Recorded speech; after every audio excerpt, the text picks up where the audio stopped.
Hi and welcome to Le Studio Marco Primeau. This is the third video of Back to Basics audio recording series. Today we talk about equalizers. If you haven't seen the first two videos, please click on the link in the description. I love doing those videos, but I need your help. Please click on like and subscribe.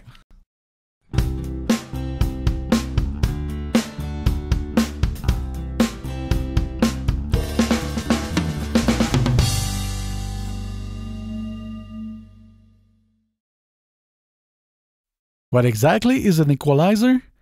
It's a software or an hardware that allows us to adjust the level of certain frequencies of an audio signal. What are audio frequencies? The human ears are able to interpret a wide range of sounds. Those sounds are vibrations traveling like waves in the air. Depending on the type of sound, the waves can be longer or shorter, and they are called frequencies. Of course, most sounds are combinations of a multitude of waves with different length. To help quantify them, frequency numbers have been assigned to different lengths of waves as names, according to how long they are. A low frequency will have a smaller number name, and a high frequency will have a higher number name, for example, 60 Hz, and now 600 Hz,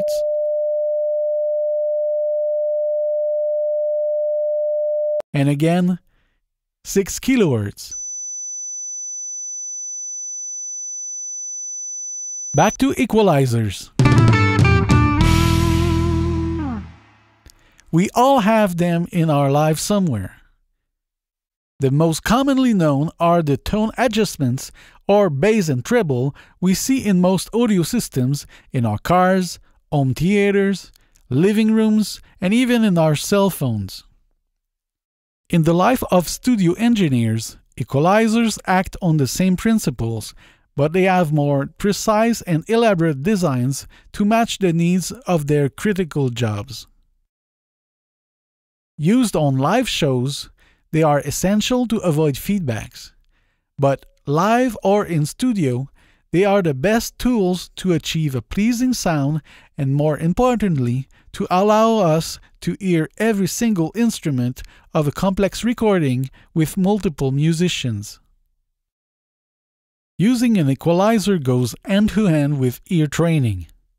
If you haven't seen my video on the subject, please click on the link in the description.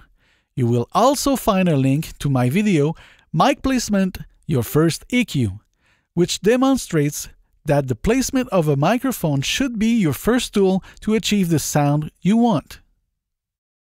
In audio recording or mixing, equalizers are mostly used as corrective tools. They can help correct the frequency balance in any audio signal. The best thing to start with is to identify the frequency that needs to be corrected and then adjust its level. It is recommended to use subtractive adjustments. Subtractive adjustments were preferred by engineers since the creation of the first EQ because electronic circuits that allow the frequency leveling were always introducing some phase shifting. If overdone, phase shifting will in turn create frequency cancellations and inaccuracies. So cut before you boost is a good habit to have.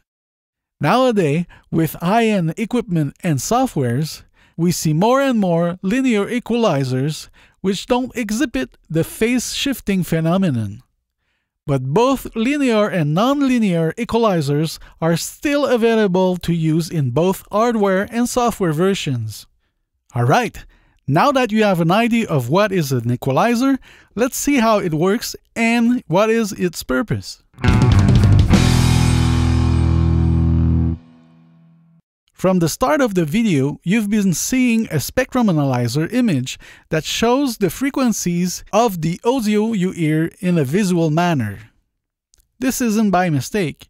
When starting to use an equalizer, it is sometimes hard to hear the subtle differences. Seeing is a good starter help, but eventually you shouldn't need it to work. Let's start with a few simple examples of how an EQ will affect the sound. This is an untouched recording of my voice without any EQ applied. This is my voice with some low frequencies removed. This is my voice with some high frequencies removed.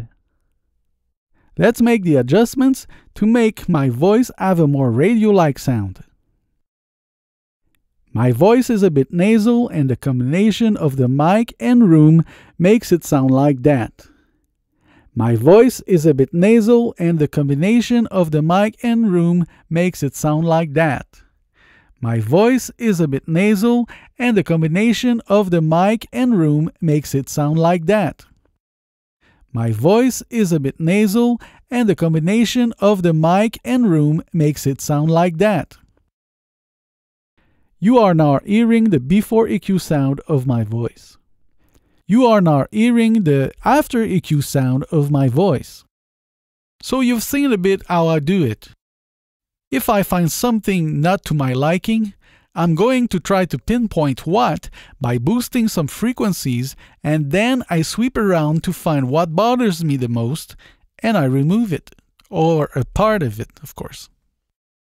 So that's it for this video. If you have any questions or comments, please put them in the comments below. Of course, don't forget to subscribe, click on like, and share this video.